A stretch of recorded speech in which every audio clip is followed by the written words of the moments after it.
there. Yes. Throughout the years, piercing and tattooing has turned into a competition because nowadays you see in Guinness record book, you see guys with the most tattoos, most piercings, and I'm not saying that it looks bad because on some people it looks pretty, but on others it might not look the same. So it's not for everyone. Yeah. I met this guy once. I won't say where or when. I was doing an interview with this guy, and he kept saying to me, "I don't know why they have me in this." He was in an asylum of some kind, and I said, could it be because of the tattoo that's on your forehead? And right across his forehead it said, "El loco soy yo." I'm the crazy one. So obviously, with a sign on your forehead that says "El loco soy yo," people are going to get scared of you, or like stand back or wonder why on earth you would advertise the fact that you're crazy. So you can go overboard with this, I think. Beatriz, you wanted to say something more?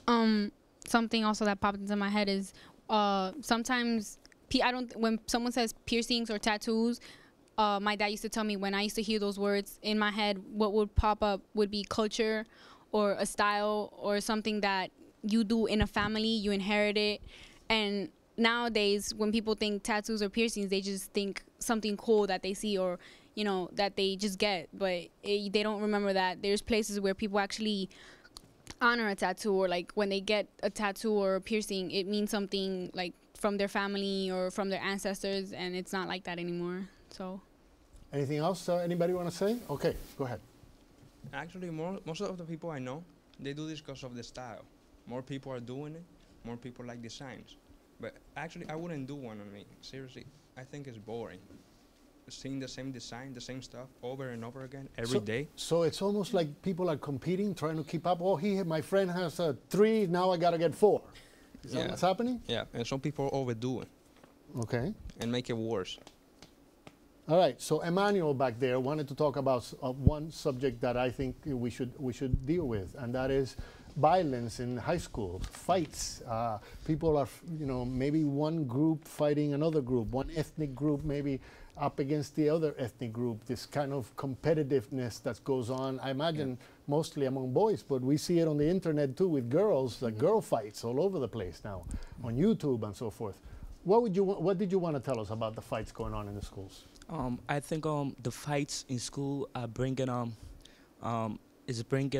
pressure on the teachers, the students, and the residents as well, like the people living around the school. So I think with fighting schools, it contributes to people trying to get more like being the highest person, like being the greatest person, the toughest person. But I think it's really not really good to be that, because people, like, let's say a group of people will be like, let's say gang people will be selling these drugs in school, and the other people will be trying to eliminate the other people from trying to not sell these things. So it's partly business too. Yeah, it's partly business. Which gang sells more drugs, and who's selling and competing for the customers? Yeah. And then they end up fighting. And end up fighting, and people dying, and Okay. All right. It's a good point, and I'm glad you brought it up. Let's move on, because we got a lot of more. We got like 2 minutes left, guys. And so there's a lot of things that we wanted to cover, and I don't think we're going to get to them all. But one of the things that you guys were concerned about is the issue of, do you go to college or do you go to the military? And how do you make that decision? Shannon, you grabbed the microphone when I said that. Some people actually want to go to the army to fight for their country, but then other people want to go as a way out of going to college. Because I have friends that want to go to the military because they're just too lazy to go to college. They're like, oh, college is not for me. But I don't think that should be the excuse ever.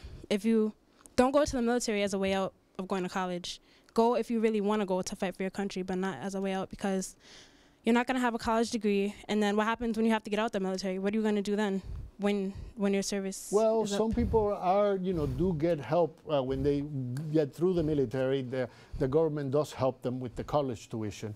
They do get some kind of help, many of them. A lot of them get a lot of,